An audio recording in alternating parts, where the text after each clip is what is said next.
And you are listening to Around Comics, and you're watching Around Comics if you're on YouTube or Facebook or Twitch or one of those places where we broadcast live every Tuesday Periscope. night, or almost every Tuesday night. Yeah. Episode 377. What's happening, fellas? I'm Brian Selzer. Always with me is Christopher Niesman and Thomas Caters. Hello. Tom S. Caters. Hola, ¿cómo está? Yes. What's going on? Yes. Boys? First of all, thank everyone for the patience. We took a week off. It's summertime. We had things going on. We had barbecuing and kids swimming and chasing ducks around the yard and floods. Yeah. I just want to say for like the first time in a long time, it wasn't me. I was ready to go. you were fine. Yeah. Yeah. Usually it's me. Something comes up. I can't do it. Yeah, but no, I actually even tried to get fill-in guest at the last minute, and it fell through. But nobody likes you. What, you couldn't call Will? I did. I asked Will. He was not, and then I asked Tim Seeley, and he was not available. Last minute, he ended up not being able to do it. But he does want to come back on the show sometime. And then I was just like, well, fuck it, I'm not. I mean, it was like an hour before the show was supposed to start, and I'm like, yeah, whatever. It's like I will just take the week off. It's okay. Yeah, nobody wants that. Yeah. Oh, speaking of Will, we mentioned it on this last week's episode of ACTV, which we're currently talking about Sweet Tooth, and that's all over on the Patreon. Go patreon.com/Around Comics. You can check out that stuff. But we are going to have a supplemental show, I would call it, that we're all looking forward to. About once a month, Sal and our buddy Will Pfeiffer and myself are going to talk about all of the Quentin Tarantino movies in order, even the ones he didn't direct. That's right. So that is going to K-Billy Super Sounds podcast on this here feed. That's going to be fun. I'm very excited about it. I will not Tarantino this broadcast. Tom, we're talking about Sweet Tooth yesterday, which we are both really enjoying. Sweet Tooth, it's great. And then as I think that we're trying to wrap up the episode, I mentioned that we're going to do the Tarantino show. A half hour later of Sal just waxing poetic about Tarantino.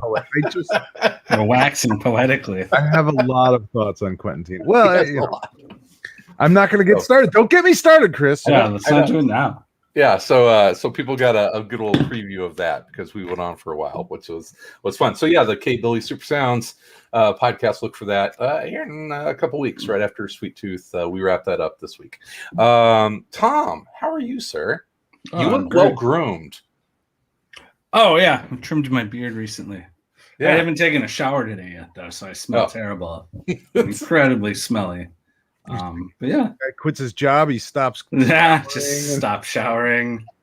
Trim my beard. Just sleeping in. Yeah, I'm proud of you. I was expecting more Farrell this week. So no.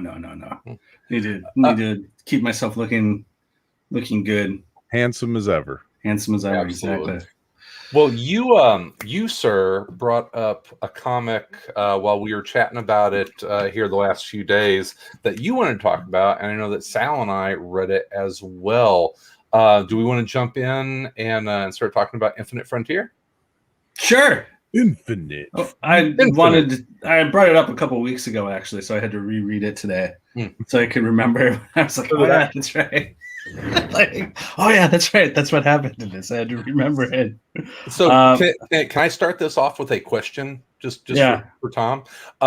What's going on? Because I don't know. I'm not good with the current DC continuity. Oh, I don't know what's going on either. Yeah. I read most of their Black Label books. I don't read a lot of the mainline books. I have no idea what's going on with the multiverse. It exists. It has always existed. Even when they say it doesn't exist, it exists. It's simply there is no or does it? Oh, it always does, because it always comes back, because it's the unique selling proposition of to use some marketing terms, of the DC universe. It's the unique feature of what makes the DC universe is the multiverse. Not what makes Batman unique or Superman unique. What makes the DC universe as sort of a meta piece of fiction interesting is that there is a multiverse. So it's always, when they've tried to get rid of it, it comes back, and then they kind of, it won't be all the Earths, and then someone's like, I wish there was more Earths. So it ends up just always kind of you can't keep it away. Yeah, it's kind of like plant. Yeah, it's like planting mint in your garden, because once that comes back, you're never getting rid of it. You're always gonna have some creators that want to play around with it because it's fun, and it's and the book, which I quite enjoyed. I don't know what's going on in the DC universe either. I still quite enjoyed it. As there was an event, something happened. There was a crisis. You're involved. People, it sort of harkens back to the one of my favorite Astro City issues, where they had the issue about people. There was a crisis, but people remembered it. Some people remembered, oh, I used to have a wife and now she doesn't exist anymore. The idea of normal people. At one point, Mr. Bones is people are worried about a multiverse. They shouldn't even know there is a multiverse. Or the idea of the sort of existential existence of there's Red Arrow or Arsenal or whatever you want to call Roy Harper, or whatever version. We get to see all of them. We get to see all of them, whatever one you are. He's come back from the dead a bunch of times. And now is he the last panel of the Black Lantern? Yeah. Black Lantern, and that's because he's died so many times. Is that? I guess, yeah. I mean, you see all his different incarnations as sort of manifestations of his power. I mean, I thought it was pretty fun. I mean, anytime I guess you can see Captain Carrot, in a story, right? And you're like, oh, and President Superman, and you can see why the multiverse never stays too far away anymore, because it's sort of wouldn't you like to put Captain Carrot in this story? It just seems yeah, why not? This seems fun. We should do this, right? And just the way that the Zero issue, we talked about that, how it was sort of what is going on? I don't know anything that's happening in there. Thankfully, this issue is a little more of an actual coherent story, or at least you kind of understand what's going on, at least I had forgotten about that Zero issue, because it was the Zero issue was just what is happening? It was incomprehensible. The only part that made any sense was the Flash part, where he was going to go around and explore the multiverse, which you see in there, and it's that's a great way to use the Flash. It's great. It's fun. That was my favorite scene of dialogue in this. Was you need to talk to the Flash. Which one? Yeah. Barry Allen. Which one? Yeah.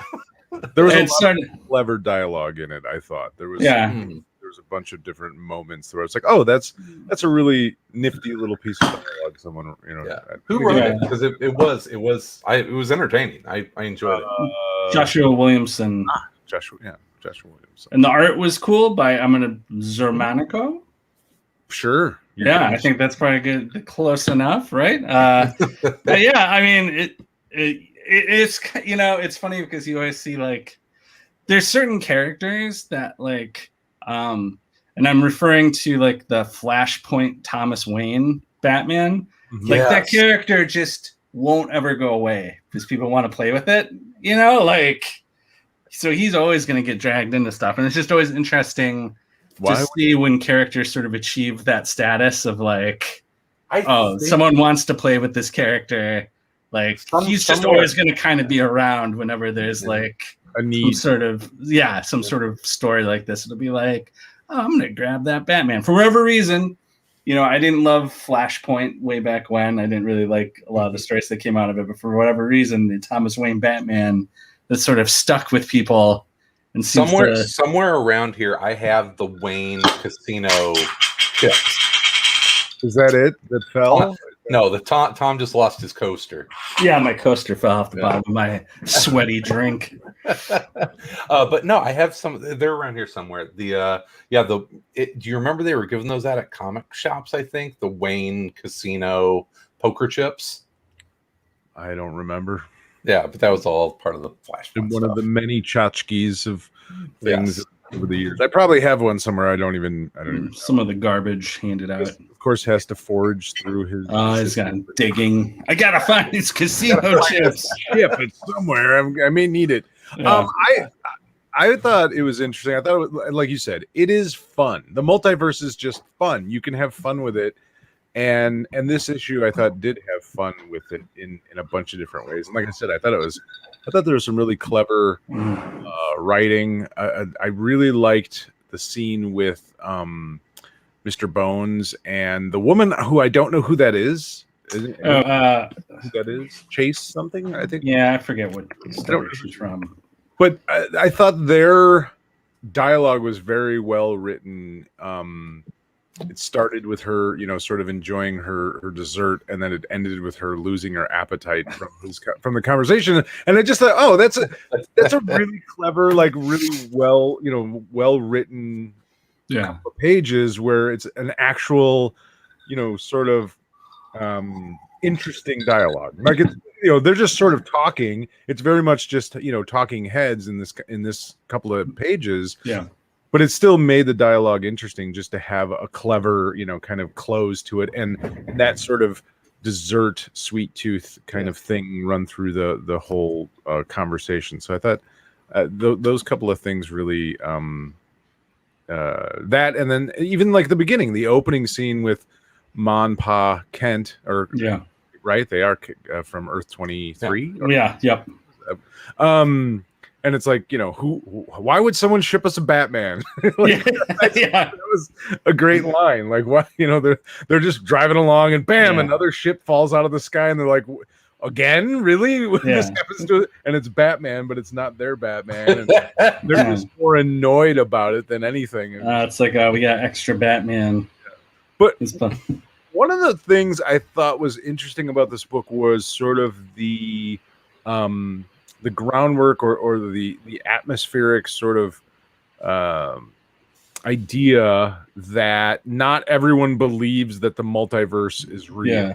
That there's this sort of, people that think it's a conspiracy, that the superheroes are perpetrating it to sort of, control people, that kind of stuff. And obviously very topical with, our world and the conspiracy theories that are going on. The multiverse is fake news. It's fake news. Yeah, essentially. Which, I mean, if you look at it sort of not in a necessarily political way of just sort of like how people would react to something like that, of course you would have people that would never believe it. No, you know what I mean? They would people that believe the Earth is flat and that we never went to the moon. And you know what I mean? And vaccines are bad for you somehow. So of course there would be people, and it doesn't make them bad people, but it's just like, you would have a certain amount of people that just don't believe it, that just, they can't comprehend it or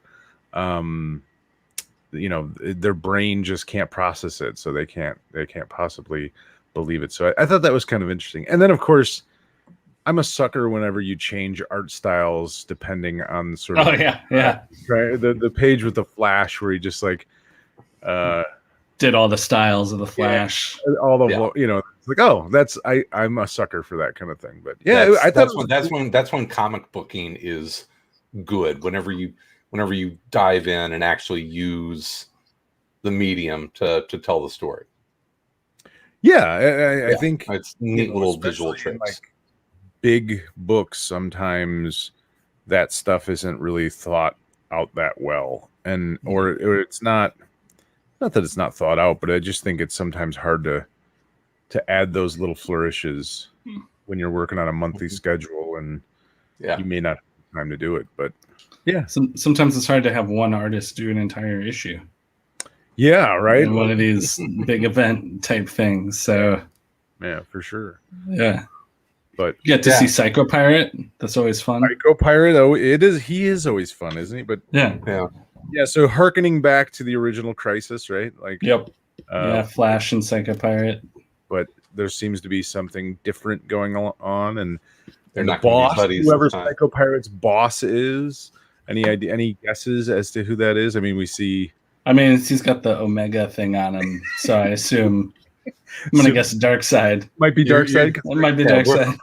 We're gonna put the smart money on Darkseid. Yeah. All right. Yeah. All right. Fine. Darkseid's a great bad guy, though. We'll But get into this when we talk about the Legion, but Yes, which I'm always I've come as I gotten older to sort of appreciate how sort of Darkseid's such a quintessential villain. Like, he will never lose. He'll lose like every individual storyline, but like in the end, Darkseid exists. He's always back. Like, if you go far enough in the future, Darkseid's in the future. If you get like, you can win your 6-issue arc, but he's always around, and he always like you win when he goes back to Apocalypse. Yeah, and it's always and that's like, the end of the story. And he's like, hey, you got me, and he finds a way back. Love it. Love a good Darkseid appearance. Hopefully, he like just hangs out in the Flash's house or something.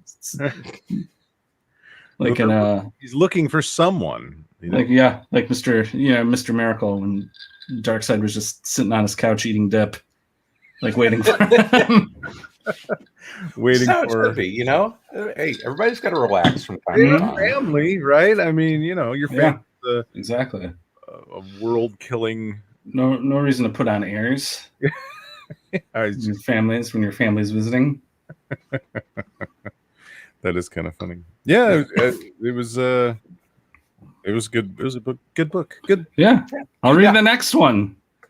I can't say that for a lot of things these days. Where I remember to try and read the next one. And it's good and bad. I mean, there's a lot of bad comics out there that you're like, but for me, there's a lot of really good comics out there that I'm like, oh, I'll read this when it's collected or whenever it's through the first story arc, and that happens. Snag this one as it comes out.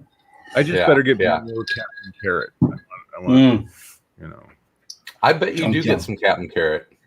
I better. That was like my first comic book, I think, that I ever bought was a Captain Carrot comic. Yeah, you said that before. We should do a book of the month sometime about Captain Carrot. Captain Carrot. I don't know if I could read it. I don't know if I want to read it again, and I don't know. My son likes it. It's pretty good. Yeah, it holds up pretty well as like I don't know if you should really read like 10 right in a row. But they're not built quite that way. But the art in them is awesome, and it's pretty light animal humor, funny, but there's lots of continuity jokes and jokes about like villains, and it's done in a very clever fashion. Who do you know who wrote or drew that stuff back then? Do you off the top of your head? Scott Shaw. Oh, Scott Shaw. I think. Captain Carrot. I want to make sure. As we do our usual round of like Googling, not remembering things. Not remember. No, guys, I'm right. Oh, Roy Thomas and Scott Shaw. Oh, there we go. Roy Thomas wrote that? Yeah. See? I did not know that. I started with a good one. I knew quality back then, even when I was 11-year-old. I think I was 11. Maybe I was younger. Yeah. I don't know. Yeah, Wayne says, I have a John Constantine business card that I got in San Diego. So see, he's got Trotsky's too. I think his Trotsky beats my Trotsky. Yeah. Well, there you go. Yeah, I'm trying to think. Yeah, what's your favorite comic? Wait, here's some good ones. What I had an awesome Dark Horse. Well, I had a Watchmen pin that I got like in the 80s, and I can't find it. I don't know what happened to it. But I bought another one. That'd be a good one. Oh, Legion Ring. That's a good one. Yeah. Do you remember that was probably what, like 8-9 years ago? DC was pretty good about doing all the rings. I think I've got every one of the lantern. Yeah, they had all the lantern rings. Yeah, and then they did the Legion ring after that. So yeah, I like it whenever they do the little giveaways. So I have my Green Lantern. I like that. I have a full size Green Lantern that lights. Nice. oh, that's right. You actually have a Green Lantern. I do. Yeah, I Yeah. have a Green Lantern. I don't have a whole lot of comic related crap anymore. I've kind of gotten rid of a lot of it over the years. I have some, but not. I had a Dark Horse pin that was like a nice. Yeah. I got a long time ago that was pretty cool. Yeah, I don't know. Yeah, I this do have- wasn't a giveaway.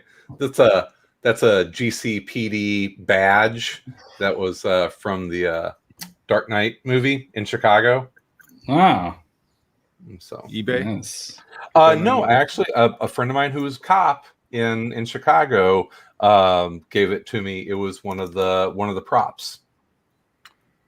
Oh, there you I go. have There. Probably, since it's probably illegal that you own that. Yeah. I've since seen other ones like hit eBay and that kind of stuff. I think they made a lot of them. So Probably. Yeah. I do fight the urge a lot to buy that stuff. Oh, I have something right here. I was looking around like, what do I have on my desk?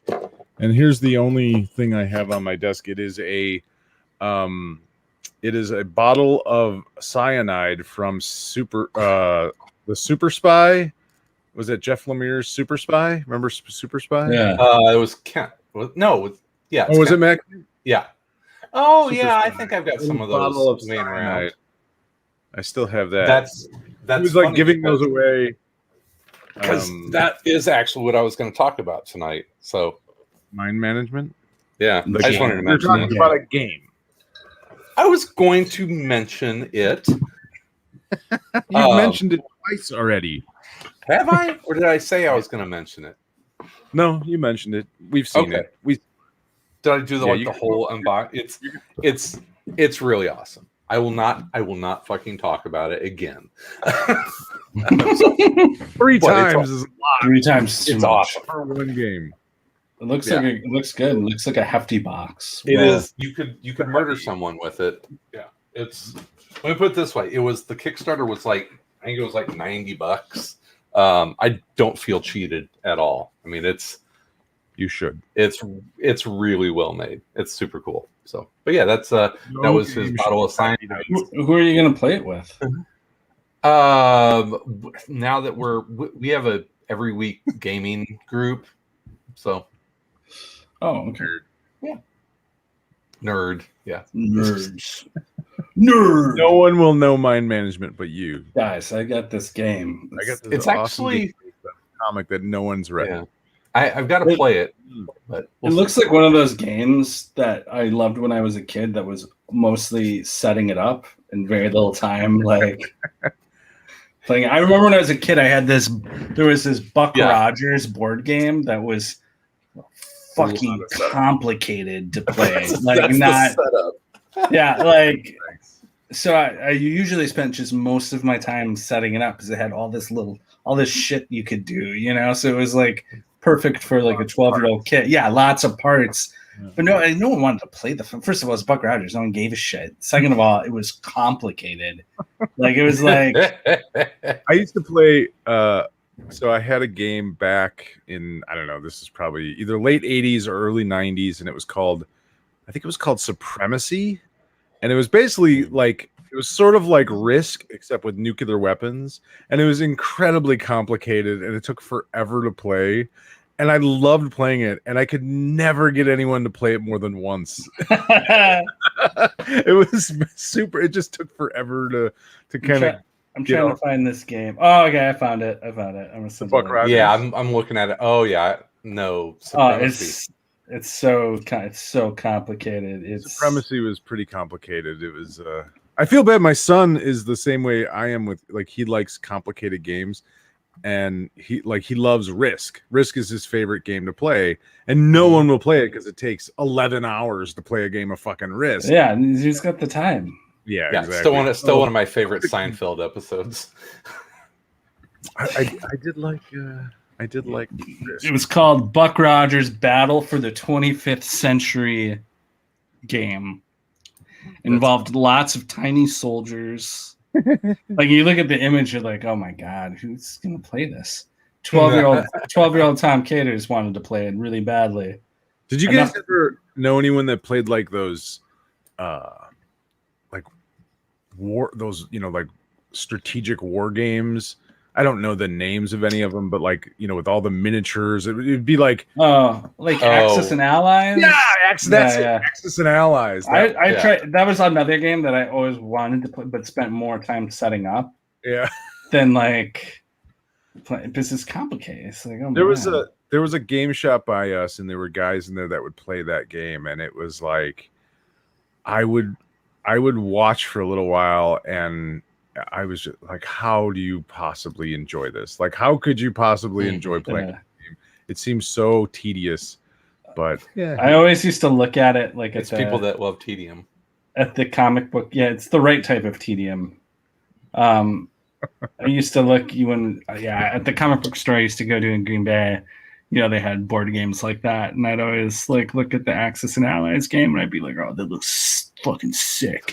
I'm like, I won't play that. Although I played Warhammer and like that too, so I'm sure that was just as tedious to people. I mean, I was used to play Mech Warrior. Yeah. Or what was the one? Blood Bowl. You ever play Blood Bowl? It was Blood Bowl.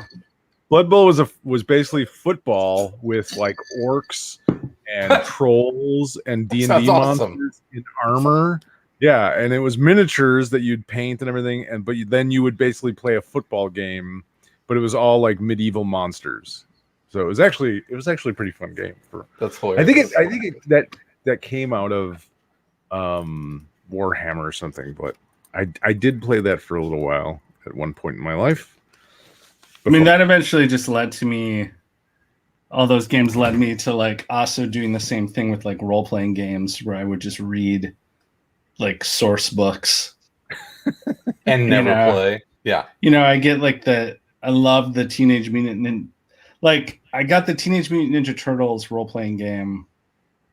Kind of before I knew it was a comic book. Oh, okay. Because I'm younger than you guys, so really my first exposure to Teenage Mutant Ninja Turtles was the cartoon, right? The Cowabunga. Yeah, I didn't know it was a comic book. So like I saw the role playing game, and I got the role playing game, and I was like, "What the hell is this?" Because it was much more based on. Oh, it was more. The book. Which is fucking dark and fucking gruesome. Yeah, it was cool. I loved it. That's how I found out that it was a comic book. Was I was like, wait a second, what is this?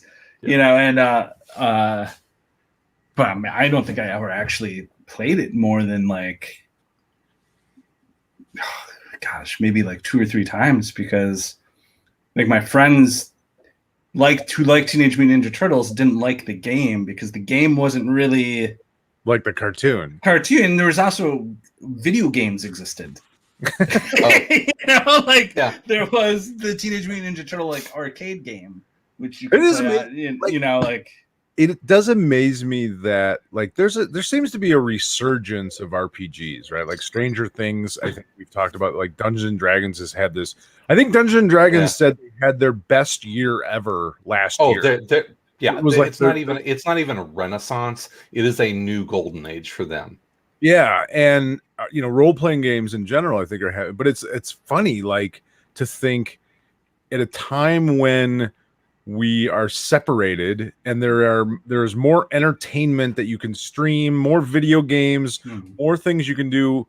Like, people are going back to like rolling dice and playing characters on paper, which is cool to me. Yeah. Like I've always been a fan of RPGs, but it's interesting that is having such a rebirth with people in this day and age, where it's like, because when I was 13, 14 years old, there were video games, but they weren't like today's video game. You know what I mean? Like, it's not Call of Duty. Yeah, there was no. When you think about today's video games, though, too, today's video games are built around you have to spend a certain amount of time playing it. Like, so, like, the premium has been put on, like, old video games, you talk about the Teenage Mutant Ninja Turtles arcade game. If you knew all the tricks, you could speed run through it. There is no like amount of time, right? So like, gaming has become, even when I look at how my son plays games, where he plays like Minecraft and stuff like that. Like the focus is far more on like depth of playing than I think when I was a kid and I played video games and it was about like getting to the end, which is still obviously part of the game, right? Like every game has that, right? Like if you're playing a story, but so much more effort I think is put into games to give it that depth, like to play for a long time, like as opposed to like, racing through it. You can't race through it. It's designed not to be raced through. Like you have to take a certain amount of time to. It's even though I think there's been a little bit of pushback on that, like Assassin's Creed. The last 3 of them have been 100-hour+ games. I mean, if you want to pretty much go through everything, it's going to take you 100 hours. That's a really long time. And then The Outer Worlds came out last year, and it was kind of lauded because it was 20-hour game time. It's basically the people that did Fallout, and it's like, thank God, here is a story-driven game that I can actually play through in less than a day. A reasonable amount of time. 20 hours. That's if I play, an hour or 2 a night. It's only going to take me a week or 2, not 3 fucking months. Well, you know, it was funny. Back before we stopped working in offices, we had we would always have like a white elephant party at work where people would give gifts. And one year, someone brought Dungeons and Dragons source books. I forget what it was, as a joke gift that no one would want, and it ended up being the gifts that people kept snagging everyone wanted it. Yeah. So I ended up, it's on my desk at work. I got to go. Hopefully no one snags it and steals it before it gets sent back to me. But it ended up being like a hot item, like which is funny, I work with a lot of people younger than me, and people wanted the Dungeons and Dragons book. Not that I think they were going to play it, but it was just like fun to have on your desk. Nostalgia of it, right? Yeah, and like flip through it and things like that. And Wayne, yes, I did have the Atlas of the DC Universe role-playing manual. Never played it. Loved it that it had a map though that told you where, the DC Universe, there's like the cities it's like, well, what is Metropolis? And it's like, is it New York or is it? And that they made the bold move of like putting things on a map. So it was like, this is exactly where Gotham City is, like this is exactly. It was like in New Jersey. Oh, okay. Yeah. Which I thought was really funny at the time, because I was like, there's always like a playful sort of like, you don't quite know where they are, and they're like, fuck it, Central City's here. I do kind of remember that, because like Central City was like Iowa or something, wasn't it? Like, wasn't Central City? Like, yeah. And it was funny because they kept all of the major cities. You're not going to like pretend that LA isn't there, but now there is. It's like they basically like doubled the major cities in the country because they had to come up with. It's like, where the fuck do you put Star City? Someone explained it once. I can't remember if this was just like a thing people said or if it was in that book. Is like the Earth is actually like 20% bigger in the DC universe to accommodate the fake places. Plus, that's a long way to go to say, it's like this is how it is. It's like, well, I'm like, how many huge cities are there? But yeah, I think about all the time I spent looking through the Teenage Mutant Ninja Turtles role-playing game book when I was a kid. There's like another one that was like I read the role-playing game. I don't think I ever saw that one. Yeah, I don't know. I missed that one. At one point, I had a copy of it, and you can get it now. I think they reissued it. You can get it. Yeah, that's that was always weird to me. The idea of buying an RPG that was based on like a single property as opposed to like a world. It's like Star Frontiers. I don't know if you guys ever played Star Frontiers. That was it was basically Dungeons and Dragons for sci-fi nerds. It was I had a friend who was very into Shadowrun when we were in like 7th grade. So and he was aggressive about actually playing it. So I did actually play it. Unlike my other friends where we would just mostly fuck around with like the source book and like spend more time like making characters than like actually playing. I played a lot of games, a lot of role playing when I was younger. It was weird. I actually met in junior high, I met the friends that I would know pretty much the rest of my life, all through high school at our 20s. And I don't really hang out with them much anymore, one or two of them, but I met them because of Dungeons and Dragons. And I was a nerd, and I had a really good friend in grade school, and we were both nerds. We both, he kind of got me into comics, and then he kind of got me into role-playing games, and then he moved away. And so I was just sort of like a lonely nerd. I didn't have any friends that played, role-playing games, but I had like the Dungeons and Dragons books. And I remember I brought in junior high, like, I don't know why, I brought like the Dungeon Master's Guide or the Player's Handbook, one of them, to school, and I had it. And this kid sees me and he's like, "Hey, do you play Dungeons and Dragons?" I'm like, "Yeah." And then all of a sudden he wanted to know about it. And it was weird because I didn't expect him to really be into that stuff. And then he like introduced me to his group of friends that they all grew up on the same block together. So they've knew each other since like kindergarten. And so I got to know them, and I didn't expect them to really get into it. And they did. And then I got them into comic books, and I turned them all into nerds, Oh, man, you ruined those guys. Well, they didn't really get into it. I mean, they got into it for a certain amount of time. Like we played, through high school. But then once cars and girls and that kind of thing, they kind of fell off from it. But I will say this. Later on in our 20s, at one point, I actually sent them all handwritten and vintage, like not retro, but I made scrolls. This is how nerdy I was. That's hilarious. But in our 20s, I made scrolls basically inviting them to play Dungeons and Dragons again. After we were like, some of us were married, we were already, and I like sent them to their houses, these like aged, burnt. I like burnt them. Yeah, and I wrote it out. Did you have the wax seal, the whole thing? Yeah, the whole thing, dude. I did the whole thing, and they all we started playing it, but we started doing it like in a different way. Like we would do dinner in Dungeons and Dragons. So it was like somebody would cook, and we'd all bring wine and beer and stuff, and we would eat and drink and play Dungeons and Dragons in our and we did that for a couple of years. And that's awesome.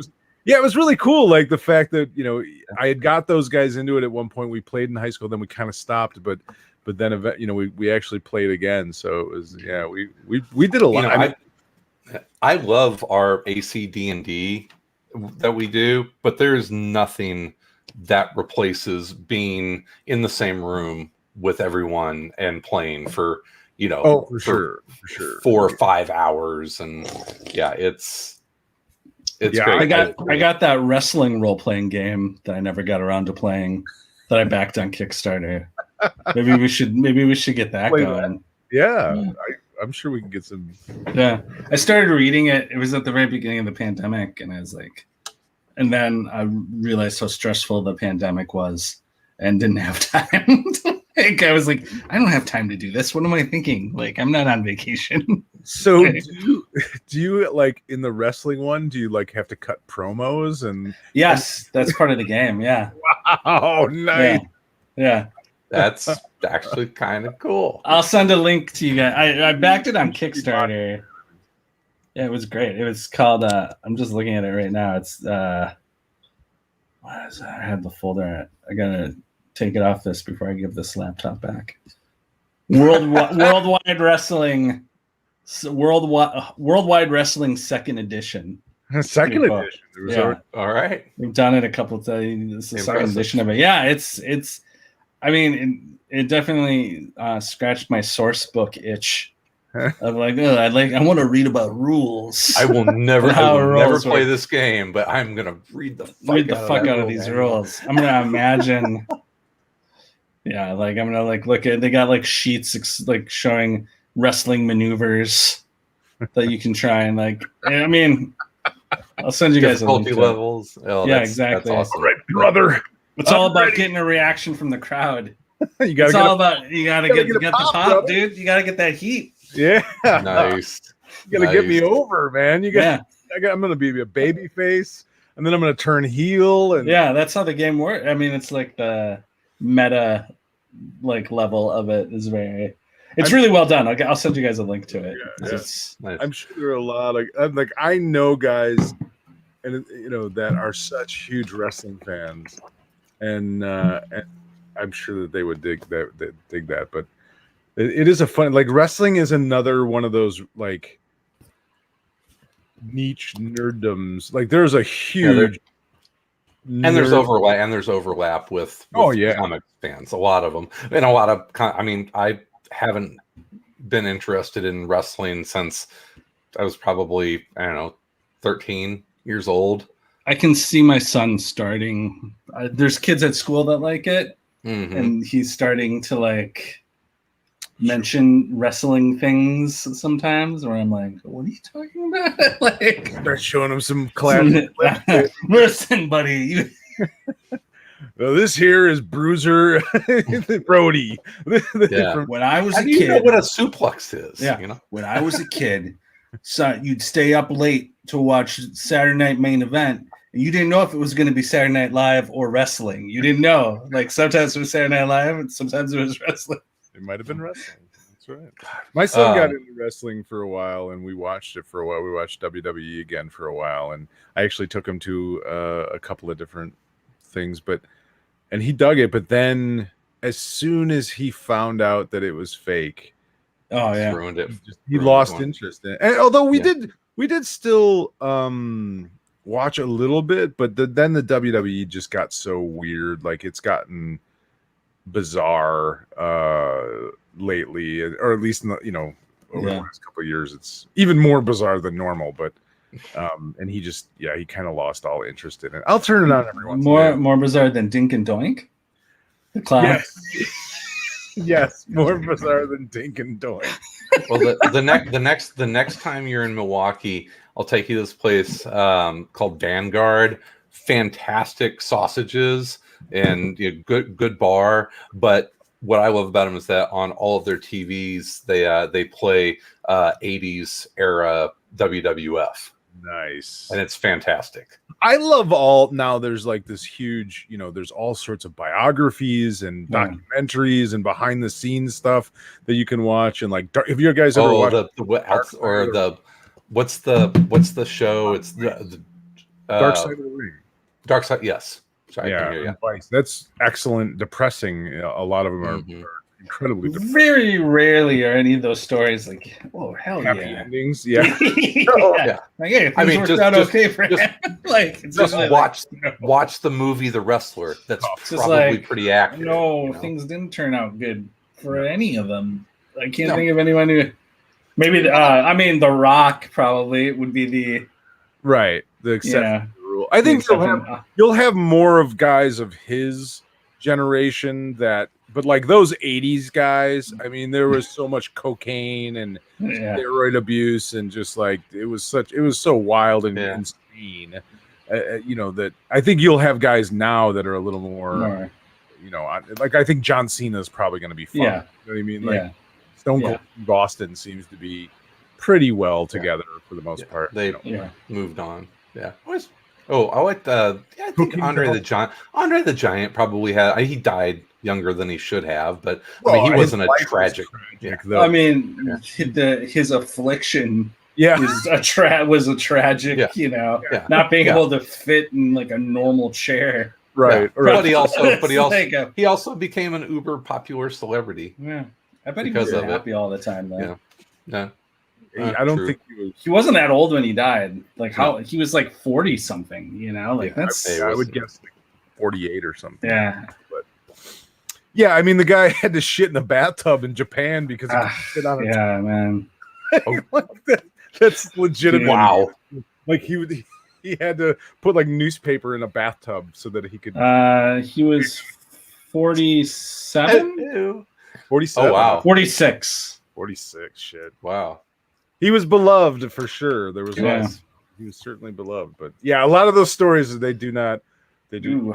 Like I just watched one that I think was produced by either the family or I don't know who, but it was very friendly to the Ultimate Warrior. I mean, it was very very friendly and kind to him, and it was just like, yeah, that's even still, even being as kind as they possibly could to the Ultimate Warrior story, it was still like, jeez. Just these guys are not, average people. This is not good for you. No. The And China there's one is very depressing to me. Yeah, there's an incredible amount of drugs, incredible amount of bad business deals, injuries that, pain, like real injuries. Like, they all cheat on their wives. They all, it's a crazy lifestyle. Like you have to be crazy to get into it. It's not, you can't expect anyone that's going to do that for a living to necessarily be a well-adjusted normal human being. Like it's no way. Work like Although your occasional accountant wrestler like IRS or yeah, well, of course. Of course. I mean, obviously well, amazingly, like what's his name? The guy Mankind. What's his... Oh yeah, he's got it pretty well together. Yeah, physically he's probably he's disaster physically, but probably good writer. He's written some good books. Yeah, he's a very smart dude. But the Macho Man's was always he will always sort of be my favorite wrestler. And his story is not, a good one. He is not a role model for anyone. Who was it? Who was your Macho Man, Randy Savage? Macho Man. Oh, Macho Man. Yeah. But I think he was the epitome of wrestling. Like he just, the outfits and the craziness and the persona, the life fringe and it just that epitomized wrestling to me as a kid, and it never. I don't think it will ever. It's go like away. if you saw that guy walking down the street, you would go, "That's a wrestler." Yeah, now that this has just turned into a wrestling podcast. it really is. Yeah. Hey, I don't think we've ever talked about wrestling, not for more than I always think passing. think about. It's funny. I think a lot about ravishing Rick Rude because I always think about how said that sentence. What a lot about there's something as I've grown older where I just really appreciate how talented you have to be to just be like a villain, like to be a really bad guy, like in any sport, but especially in wrestling, where like I just love. Occasionally, I'll email a friend of mine of one of the videos of Rick Rude getting up and like calling all the men in the arena like disgusting losers. I just think about how fucking funny that fat is. Losers. Just He's gonna show all your women what a real man looks like. Like how incredibly funny that is. That's awesome. And there is, it is an interesting thing. Like it's a certain mentality to be really good at being bad or being hated or despised or any of the things. It's just so funny. It's just like stand up, just like, and then they cut to the crowd, and there is like some disgusting dude, just like booing him as he holds his nachos, and he's got like a picture of like a woman on like airbrushed onto his pants. Like just how ridiculous it is. Well, I always hated. I never liked because I grew up at a time where like I didn't know him until he was older, and he came when he came to the WWE. But Ric Flair was a wrestler I didn't like, and I never understood why people liked him so much. Like he was so popular, and I didn't get it until years and years later, where I sort of understood the dynamic of him and sort of what he did for other wrestlers and how he was, he was the biggest star in wrestling at one point, and yet he was the guy that always made sure the other guys looked good, and that's why he like is considered one of the greatest wrestlers of all time, is because he always got the other guy over. He always he didn't give a shit how he looked.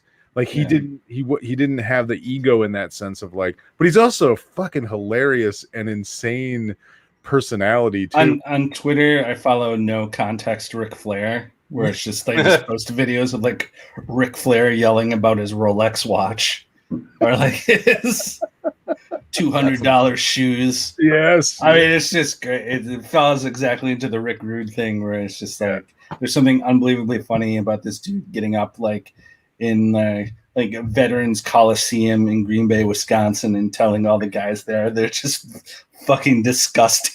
Fat sandwich eating loser. Give me show your women what a real man looks like. My wife worth more than you make in your whole life. And as a kid, you're like, "Oh my god, this guy's awful." And as an adult, you're just like, "This is really funny." It's like these shoes. It's just like this is hilarious to watch this man call an entire arena full of like just old dudes, people that paid to be there. People that paid money to be there and are actively excited about booing this guy. Like it is like the. Well, that was like there is this brilliant thing of like their, it's a carnival show, it's an opera, it's a weird like it's this play where they're a little smarter than the audience, and they play the audience, and even that was when I truly like as an adult started to appreciate wrestling was when they finally just came out and said, "Hey, this is all fake, this is all entertainment." We admit it. But it didn't matter. The fans didn't care because they appreciated sort of the art form of wrestling, where it's like, we know how ridiculous this is. We know how silly this is. We know this isn't real. But it's theater. It's theater. Yeah, it's theater. It's theater. And it's like, I want to see the stories. And I am disgusting. I am disgusting. And your shoes are worth more than I know. Yeah, he does, man. Ric Flair is got a Rolex watch and like a $500 suit, and I'm wearing like shorts and a t-shirt. I look like shit. He looks amazing. Rick Rude is right. He needs to show my wife what a real man looks like. There's a lot of cucks out there. There's just like a really looking at Rick Rude like, hey, he's right. All right, okay. That's what a man looks like. He's right. Well, wasn't that what Hulk Hogan got in trouble with? Oh God! Radio DJ had Hogan banging his wife and filming it. The whole thing with I'm going to send you guys a Rick Rude video in our private chat. Anytime. Nice. You want to send me a Rick Rude video? So there's also there's a great Twitter account called Rick Rude Sells, where it's just videos of Rick Rude getting like atomic drops and like flailing around like he's been murdered, like just like the incredibly like ridiculous amount of flopping of like he's the most injured any human has ever been by this. It's great. Oh, nice. As much as I would like to continue talking about wrestling, I know that we don't have a whole bunch of time left in this episode, and we wanted to talk about Richard Donner, who passed away yesterday. Today. Yeah. Yes. Yeah. Smooth transition from Rick Rude to Richard Donner. Yeah. Just like, how do I do this? We gotta get this in. Richard Donner thought you were disgusting as well. And he wanted to show you. I'm going to show you what a real director looks like. A real director. So yes, obviously the director of Superman, I guess, would be His, Lethal Weapon. but his all most Goonies. comic centric would be the Goonies would make a Goonies. good comic book. It would make a fantastic comic book. It probably has been done like 8 times. I just don't remember. The thing, obviously I knew Richard Donner from Superman and a few of the other the Lethal Weapon stuff and a few of the other movies that he made, but I went on his Wikipedia page just to be like, I wonder, I don't know that much about Richard Donner really, so I wanted to kind of get a better handle on. And I started looking at a lot of the movies he made, and he really made a wide range of different types of movies, and most of them successful, and different. And I was like, wow, that's, you don't really see that so much from directors. Like they kind of get stuck, or they have a certain style that they tend to stick with, whether it's action films or whatever it might be. And he kind of crossed over into different types of films. I mean, obviously Lethal Weapon and those were all the same, but the Goonies, it was more of a kid's film, but he did a lot of stuff. But then what I was really interested about was that he did a ton of television earlier, like old TV shows. Okay. He did Steve McQueen, Wanted Dead or Alive. He did The Rifleman, Gilligan's Island, Kojak, Tales from the Crypt, The Twilight Zone, The Fugitive, tons and tons of TV shows. That's how he learned. He started at Desilu Studios, where he did commercials. So, but it was really kind of interesting. Like, I don't know that you really see people getting that sort of training anymore and then becoming directors. It's like people seem to just like sort of go from either music videos or they do a short film and bam, they're doing a Marvel movie, or now they're doing Avengers. Yeah, and that really was interesting to me, the idea that wow, he spent years learning his craft, directing television shows, and then did all these other type of features. I don't know if necessarily one translate to the other, but it was just sort of an interesting thing to look at his career that way, of like, I wonder if that was why he was able to transition from, something like Superman to, Lethal Weapon, or whatever. I'm trying to think of some of the other movies that he had done, but Lady Hawk. Oh my gosh, I forgot about Scrooge, that. The Omen. He directed The Omen. So he did horror movies. He did comedies. The Toy did Scrooged. The Goonies. I did not know. Yeah, and so it was. Omen, really? That was like his 3rd or 4th movie. Yeah, but it was that's what he did right before Superman, was The Omen. So he went from Omen to Superman, which is kind of an interesting 180.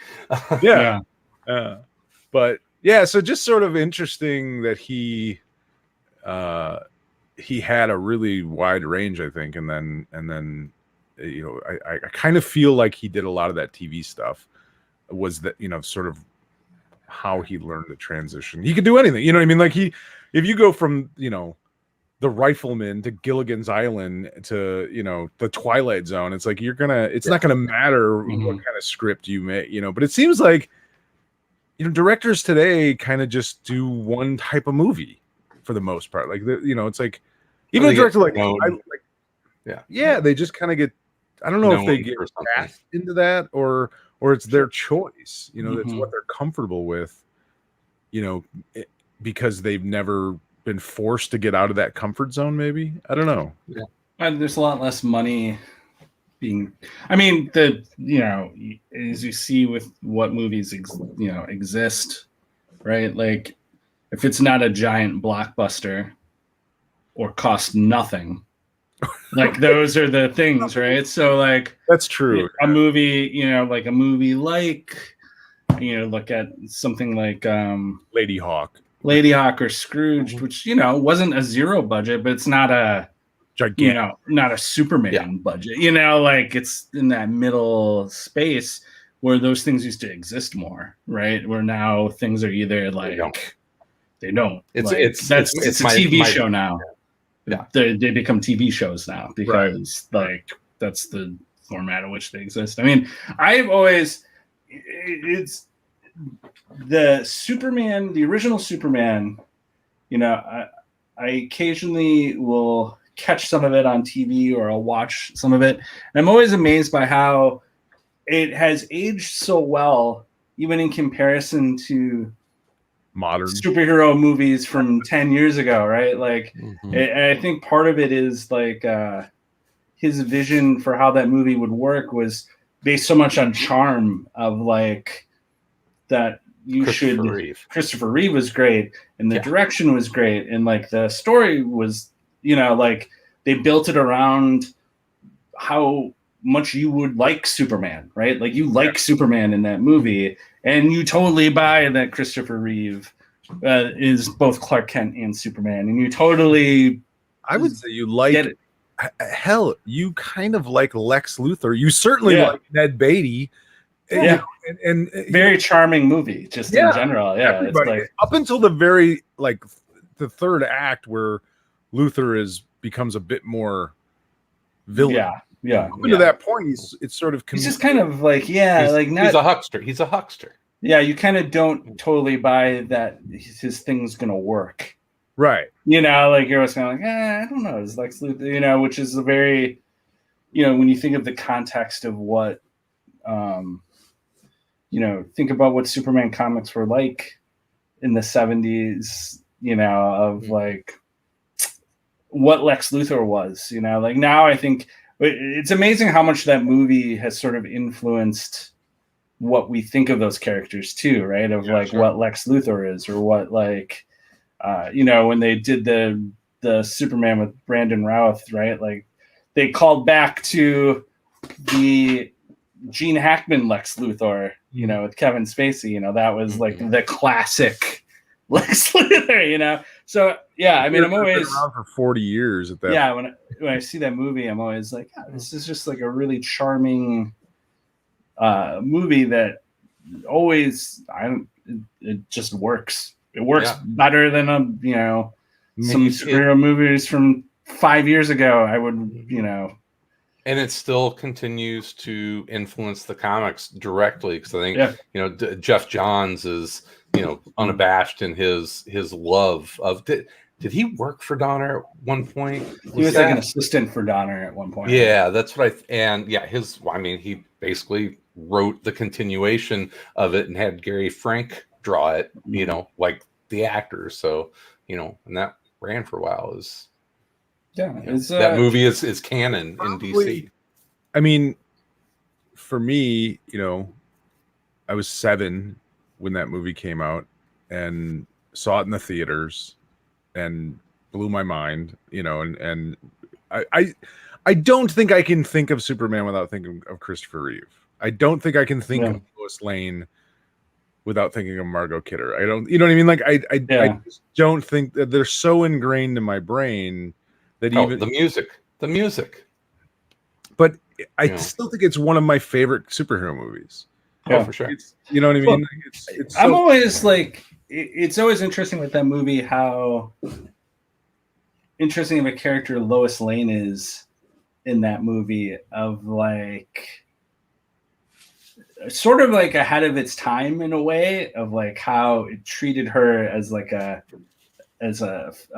female character within the story.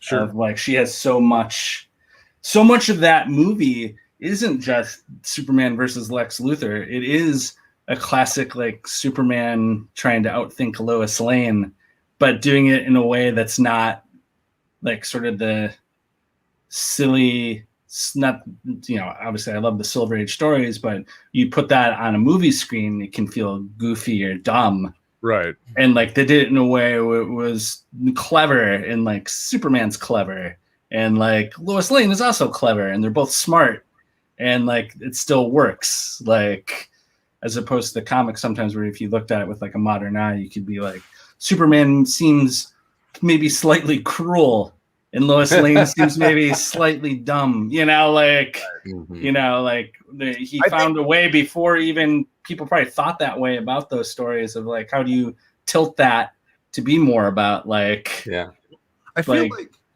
it was, you know, the dynamic, which I don't think the comics necessarily got, or I Mm. shouldn't say got, or didn't really portray that well. And even like the TV show,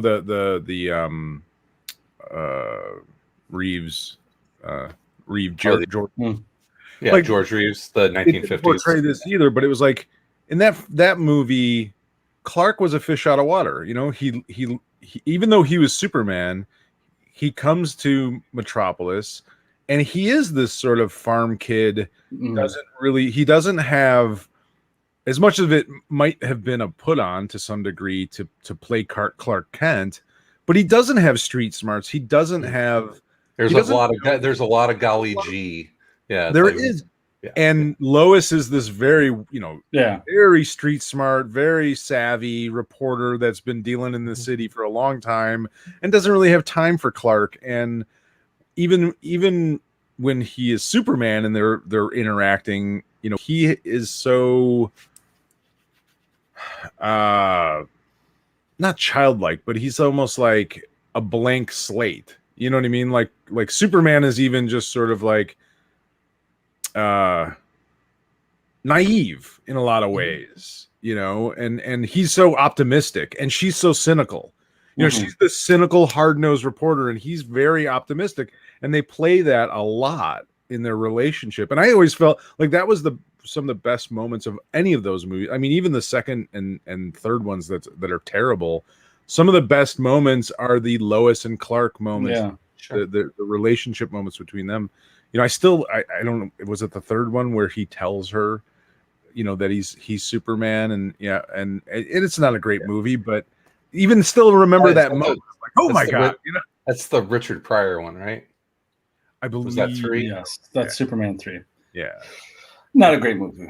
not a great. I watched it a lot when I was a kid, though. I mean, I think part of it too is like, as time goes on, people forget about the bad Superman movies that Christopher Reeve was in, which were a good portion of the ones he was in. Yeah. And that first one sticks out as like, oh yeah, that was really good. The rest of it kind of fades away. Like no one gives a fuck about. No one cares about Superman 4. Well, like, who cares? Like no one. Yeah, it's how we are about Jaws, right? Yeah, I mean, except for Jaws 4 was great. Jaws 4 was not great. Jaws 3D was amazing. Amazing movie. Jaws 2 was okay. Jaws 2 I thought Superman 2 was okay. It had its moments. Yeah. The Richard Donner parts. Yeah. The Richard Donner cut, right? Didn't they re-release it like his? Well, they re-released it. Actually, they re-released it. It's the opposite of that. They re-released it, getting rid of all the Richard Donner stuff that he had shot initially, because I think he shot a bunch of the film, then they brought someone else to finish that. And they brought Richard Lester in. I mean, he shot a lot of the second one at the same time as they shot the first one. He was under the assumption that he was going to finish the second one, Right. but he did not get along with the producers. He got fired, and they brought in Richard Lester. And Richard Lester shot some new stuff, but any Lex Luthor thing in the second movie is not from the Richard Lester, because Gene Hackman refused to come back without Donner. Without Donner. So any Luthor stuff is from the stuff Donner shot, right? So like, and then I think all the Marlon Brando stuff was taken out of the second one from the original cut because Brando didn't want to be in there without Donner. Like, if Donner was going to take his name off, he was going to not be in it. Like, so it was very complicated. That's crazy. Yeah, he got fired, and Richard Lester had to finish it, so they reshot some stuff and like. Okay, there is 2006. There is a Richard Donner cut that came out in 2006. I think it probably. I don't know. I might have seen it. I think it probably restores like the Brando stuff and the,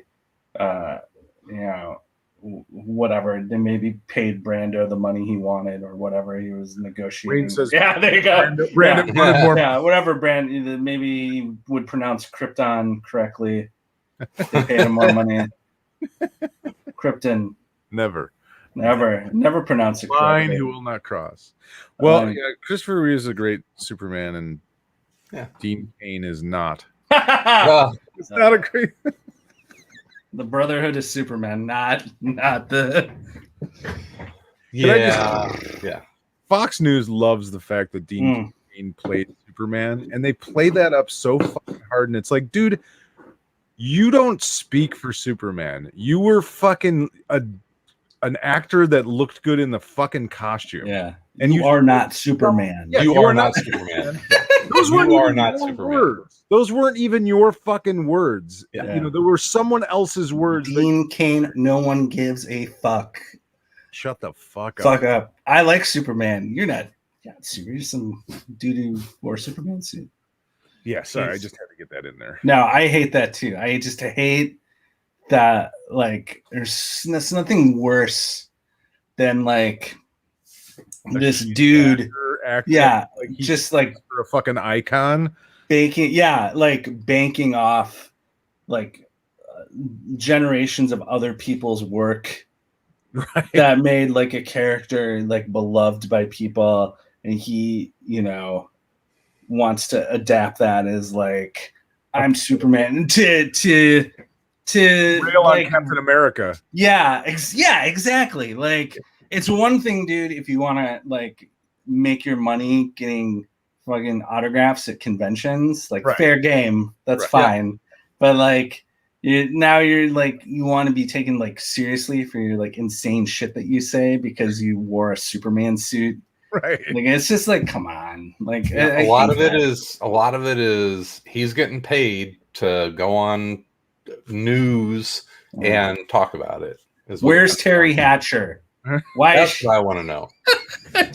Dude, you were such a shitty Superman. They didn't even call the show Superman. Man, yeah, they just call Lois and Lois and Clark. Lois was top billing in the fucking show Yeah. about Superman. That's how bad of a Superman you were.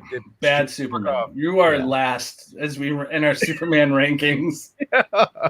Dean Cain, bottom. But yeah, it's just like, come on, man. You're dirt. You're a dirt bag. I'm sorry. That's And it's just like ragging on. Yeah. and even if it was, like I said, even if it was sort of, you know, like on the other side of the spectrum, even if it was like he was super liberal, which would make more sense if he was Superman. Yeah. But, you know, like, but even then, it's like I think Chris, what's his name, the guy who played Captain America, Chris Evans. Chris Evans has done a very good job of sort of trying to, you know, separate, but also understand, like, hey, there is a certain amount of responsibility. I think, you know, I think that he accepts the fact that he played Captain America, and there's a certain amount of you know, responsibility that comes with that. And I think he's done a really good job.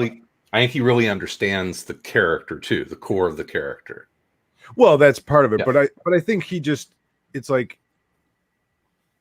he's not trying to, you know, Pretend he's bang. Captain America. yeah, he's not trying to pretend he's Captain America or he speaks for Captain America. Yeah. You know what I mean? Like where, you know, it's like, Yeah. Does anyone on Fox News ever mention, you know, anything else Dean Cain ever did as an actor, other than the, you know, 4 years he, you know, played Superman on a TV that show? was kind of the he did what, Ripley's Believe It or Not for a season or something.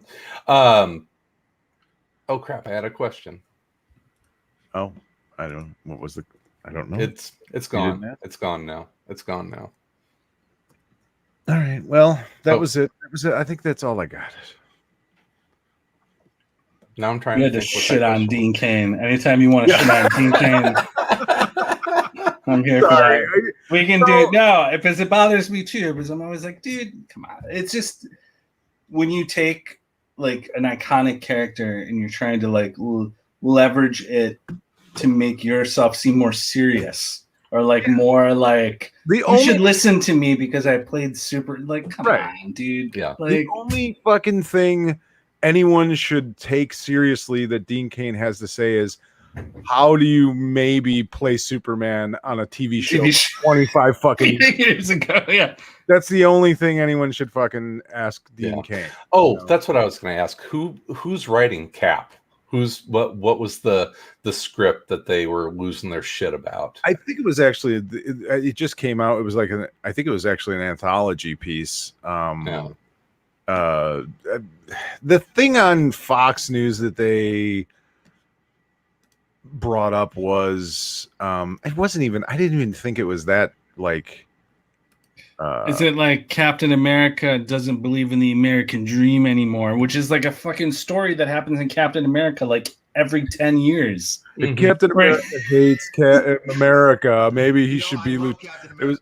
Oh, I could play the audio. It's probably that. It's probably some story where. I mean, it happens every 10 years. Captain America like goes on a journey across America to here. Rediscover. Okay, so this is the book that just came out is The United States of Captain America. And issue number 1 of the new comic says that, and I think this is Cap talking, and he says, the first American dream is the one that isn't real. It's one some people expect to just be handed to them, when the truth is it never really existed in the first place. Other cultures, immigrants, we're at our best when we keep no one out. A good dream is shared radically. Shared with everyone. When something isn't shared, it can become the American lie. So, yeah, I don't know. You know, how is that Captain America hating America? You know, like I don't even like that seems like a pretty American thing to me, considering we will share democracy. We will share the American dream with anyone that wants it. Wasn't that the yeah. Listen, I want you all to sit down. American to me. I want all you disgusting liberals to sit down so I can show your woman what a real American looks like. Tom's turning heel. I think Tom just got to the heart of this. A bunch of soy eating. Can't grow a real manly beard.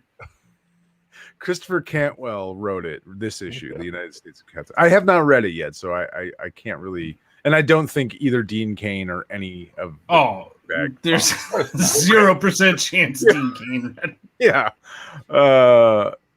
So I don't know. I don't know the context of it. I have no idea. But regardless, I don't care. I don't care what the comic book had to say. Fuck off, Dean Cain. You're not an expert on comic books. You're not an expert on Captain America or Superman or fucking politics or pretty much anything. You're a has-been actor that put on a fucking suit and you were tall and good looking. That's it. That's the extent of your contribution to the American culture, is you were good looking and tall and someone gave you words to talk. Don't find me, Dean Cain. Yeah. Meet me at the Chicago Allstate Arena 2 weeks from now. Loser leaves Fox News. My watch is more patriotic than this is it. My shoes love America more than you. I got flags on flags. I just come in the red, white, and blue tassel. Yeah. Just a lot of tassels and neon. I have a miniature flag. My flag. I'll absolutely. Dean Cain's like my age. I'll wrestle him. I'll fucking choke Dean Cain. You choke him. Come on, Dean Cain. All right. Enough. I mean, Dean Cain's only 6 foot tall. I'm taller than him. Yeah. Whatever. All right. Listen, brother. Everybody watched that show for Terry Hatcher. Let's be honest. No one liked Dean Cain. No. We know who the talent was. The Bucks getting ready to start the second half. So I think it's a good time to wrap things up here. Oh yeah. Well, we know your long-standing love of the Bucks. Yeah. Hey, look how worn this hat is. 3 weeks. 3 weeks. He's been a fucking Bucks fan, I think. Yeah. Go Bucks. Yeah. You have a Bucks fan. Go watch the 2009 Dean Cain film, The Dog Who Saved Christmas. God. And then I'm going to ask him about Christmas and what he thinks about Christmas. Obviously, he's a fucking Christmas expert. And dogs. And dog expert, yeah. Yeah, there you go. All right. So anyway, we mentioned the Patreon a little earlier. If you want to check out more bonus content from everything around comics, go to patreon.com/. Speaking of, I have to. Comics. Sorry. I have to mention we have 2 patrons. Dean Cain? Oh, no. Oh no. Eric Oh, Kirby, which I hope wait. is not a member of the Kirby family, because I've probably said some unflattering things about Jack, and John and Eric. Thank you so much for being patrons of the show. We hope you enjoy the bonus content at patreon.com/comics. Yeah, thanks, folks. Yeah, so go check that out. We got a text today. It doesn't sound like D&D this week, right? Yeah, it looks like our DM is not gonna make it. So Oh, yeah, okay. we can't really play. We're gonna have to do wrestling, I think. Tom, can you get a campaign going by Thursday?